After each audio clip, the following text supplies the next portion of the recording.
안녕하십니까, 정마입니다.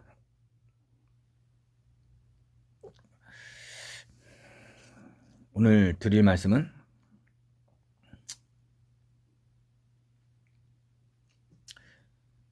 임진왜란의 선조에 대해서입니다.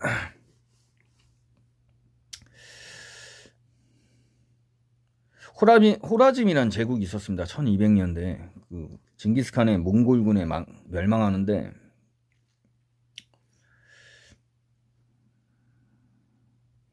그 호라줌 제국도 몽골에 못지않은 대제국이었고,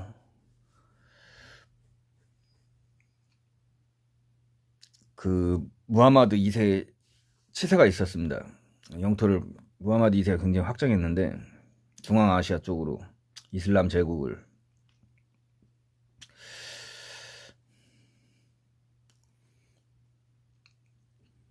이제 몽골과 전쟁이 났는데, 막상 전쟁이 나니까 몽골군한테 게임이 안 돼요. 아니, 칠 수도 있죠. 몽골군이 세계 최강이니까. 근데 무하마드 2세는 자기 주력 병력이 있는데도 불구하고 도망만 다닙니다. 결전을 안 해요.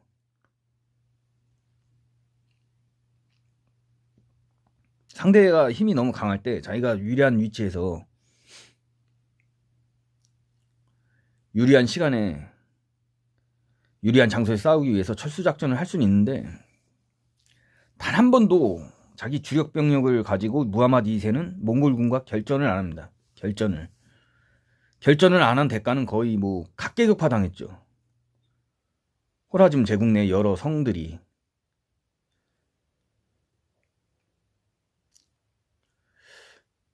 그 전쟁의 단초를 제공한 게 오토라르 성주인데, 이날치쿠라고.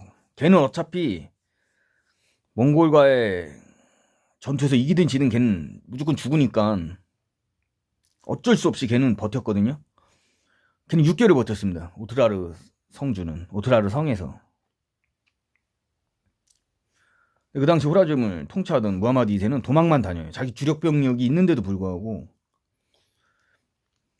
오토라르 성보다 호라즘의 수도 사마르칸트가 굉장히 더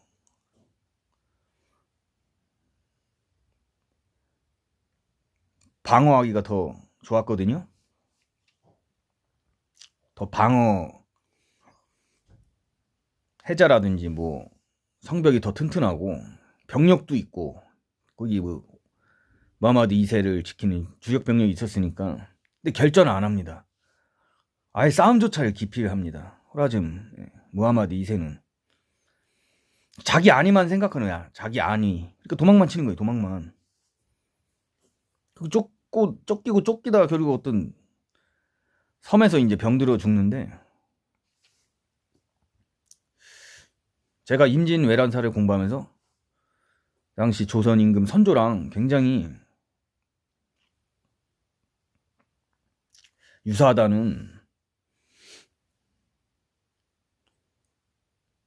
생각을 많이 했습니다. 적이 너무 강하면은 당연히 좀 철수작전을 해야죠. 철수를. 일본군이 강하긴 강했는데, 걔네들이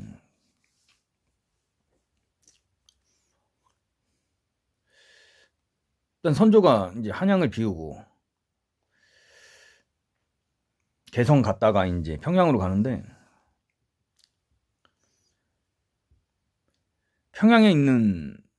평양에서 평양 주변에 평양성 주민 가운데 주변으로 숨은 사람들 다 평양성으로 집합하라고 모읍니다.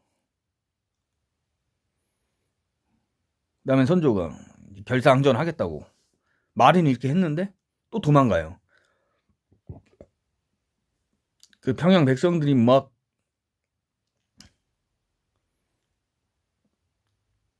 선조가 도망 못 가게 그 앞에서 시위를 하고, 대신들을 막 발로 차고 패고, 이런 일들이 벌어집니다. 평양 백성들이 선조와 조선 왕조 핵심 정권에 하는 말이 뭐냐? 니들 도망갈 거면서 왜 우리는 평양성으로 불러들여가지고 왜적에 어육이 되게 하느냐. 당연한 분노죠. 근데 유성룡 대신 유성룡이 간신히 설득해가지고 진정을 시켰는데 몰래 도망가죠, 선조는. 근데 솔직히 그 위로 가면 더 이상 방어할 수 있는 성이 없습니다. 병력도 없고. 옛날 고대 성 방어는 이제 앞에 이제 큰 강이 있어야 되거든요. 성벽도 뭐 튼튼해야겠지만, 높고 튼튼해야겠지만, 천연 방어선이죠. 큰 강이. 대동강이 있었지 않습니까? 평양성 앞에는. 근데 유일한 방어선이에요. 그게 제대로 싸울 수 있는. 그리고 그 당시 왜군은 그 당시 1군인데 평양성으로 진공하는 부대가 소서행장 고닌시 육기나가의 1군인데 이미 공세의 종말점에 처한 상태였습니다. 보급이 안 돼요. 왜냐면은 이순신 장군이 남해에서 일본 수군을 괴멸시켜가지고 해상 보급이 안 되는 거예요.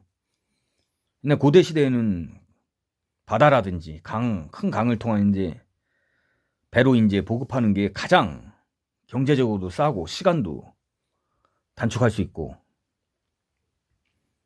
산악지형으로는 보급하기가 굉장히 힘들죠.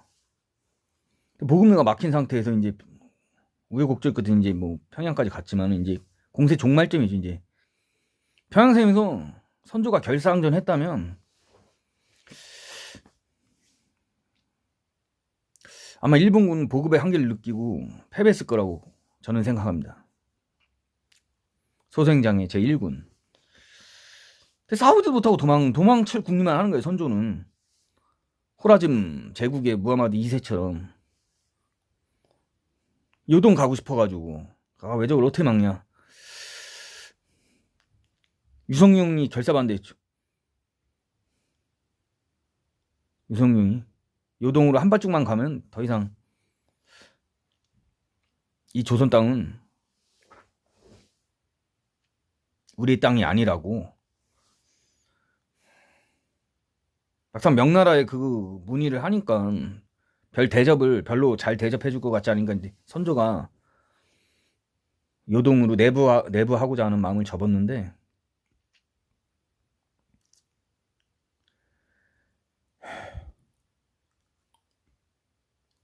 나라가 망해도 결전하려는 의지가 있어야 되거든요. 왕이라면, 최고 지도자라면. 자기 아니만 생각해도 도망만 다니는 게 무슨 의미가 있습니까? 어차피 나라 망하면 자기도 없는 거지. 뭐 왕이라고 그래도 뭐 누가 망국의 군주를 누가 대접을 해주겠습니까? 제대로. 또 평양성에 10만 섬에 달하는 양곡이 있었습니다. 다 양곡을 모아놔가지고 평양에서 항전을 하려고 그 당시 조선 정부에서 그게 다 소서행장 군한테 돌아간 거예요. 이게 평양성을 점령하니까 이제 식량 문제는 끝났지. 그동안 지치고 막 꾸역꾸역 전투를 벌였는데 갑자기 양곡이 10만 섬이 생겨버리니까 왜군이 이제 평양성에 운가게 되는 거죠.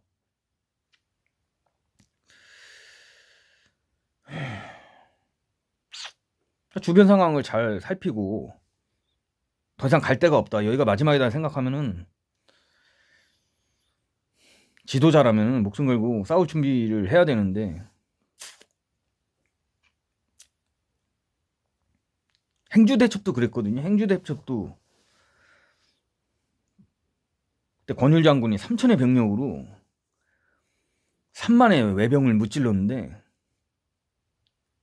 더 이상 뭐 갈 곳이 없으니까 행주대첩 중요한 요충지고 어차피 청명에 죽으나 한식에 죽으나 어차피 싸움에서 죽으나 아니면은 외적들한테 노예가 돼서 도륙을 당하나 그게 그건데 한판 붙어보고 죽자. 행주산성은 또 목책성이에요. 돌로 쌓은 성벽이 아니라 목책을 두른 굉장히 방어력이 취약하죠. 근데도 이겼지 않습니까? 10배나 되는 왜군을. 관민이 죽기 살기로 싸웠으면 평양성에서도 분명히 승리했을 것입니다. 선조도 역사책에 훌륭한 군주로 기록됐을 거고, 나라를 지킨 훌륭한 군주로. 근데 안 했죠. 결전을 회피한 거죠. 왜군이 그냥 강할 거라는 지레짐작으로 자기 안위만 돌보다 보니까 도망치는 것만 신경이 쓰여 있는 거예요. 거기 도망만 다니죠. 도망만. 그 권위가 쓰겠습니까? 그래가지고 쪽팔리니까 나중에 전세가 호전된 다음에 이순신 장군이라든지 의병장이라든지 뭐 김덕령 뭐 다 정적으로 인식하는 거죠. 자기가 쪽팔리니까 여태까지 자기 권위가 추락했으니까 선조가.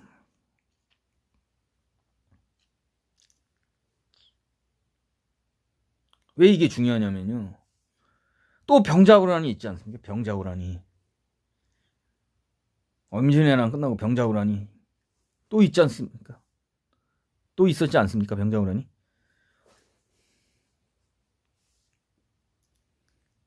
병자호란이 참 참혹해요. 왜 참혹하냐면 인질들을 많이 끌고 왔습니다. 청나라 군이 쳐들어와가지고 특히 여성들을 많이 끌고 왔어요. 유부녀도 끌고 왔습니다. 얼굴이 반반하다 싶으면 유부녀도, 끌려가고 싶지 않은 유부녀도 막 자결하고 그랬어요. 임진왜란에 의해서 또 그런 비극이 또 벌어진 겁니다.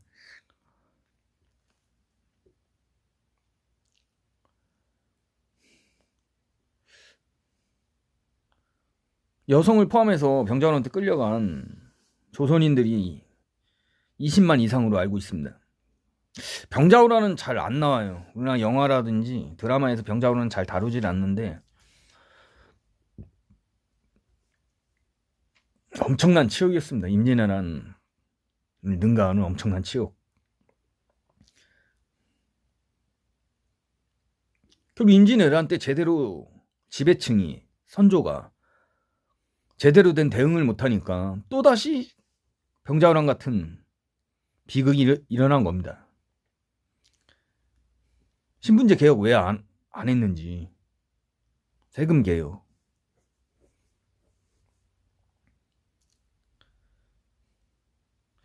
임진왜란 딱 하면 이순신 장군만 생각나는데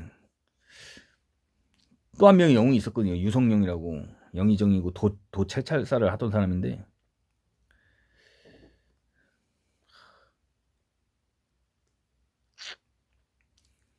명군의 군량 책임도 맡았고, 이 명군 대규모로 들어오니까 군량 대기가 쉽지가 않습니다. 그걸 어떻게 행정적으로 굉장히 처리를 잘해가지고 겨우겨우 이제 명군을 유지시킨 대신이 유성룡이었습니다. 유성룡. 명나라 장수가 군량을 제대로 대지 못했다고 유성룡을 비 오는 날 접견하러 온 대신 유성룡을 비 오는 날 반나절을 비를 맞게 합니다. 그 명나라 장수 그 앞마당에서, 집 앞마당에서 그런 모욕을 당하면서도 나라를 구하기 위해서 최선을 다했는데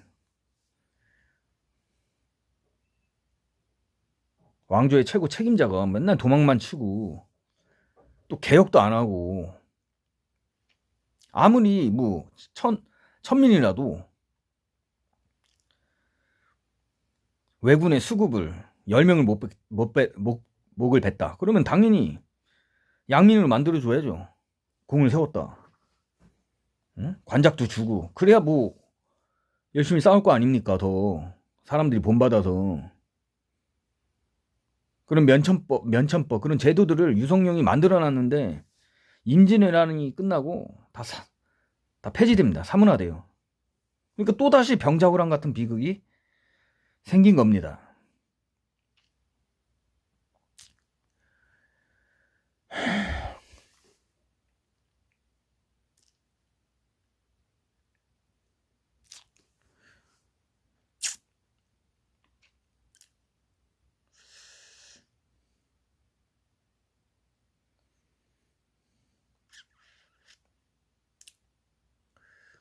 조선 왕조가 임진왜란을 계기로 내부적으로 사회적 개혁을 했어야 되는데 신분 제도라든지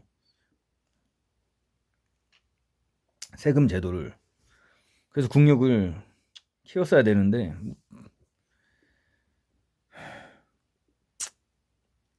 임진왜란이 끝난 후에도 수구적인 정치 사회 체제를 계속 존속시켜 나가니까 이제 또 다른 비극이 온 거죠. 병자호란이. 지금 대한민국도 중차대한 시국인데 참으로 임진왜란사가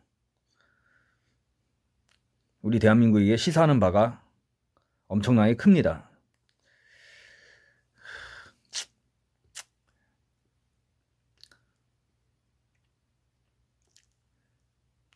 또한 정말 유성룡 같은 훌륭한 영웅들은 왜 안 나타나는지 지금 대한민국 위기인데 정말 우려스럽고 안타깝습니다.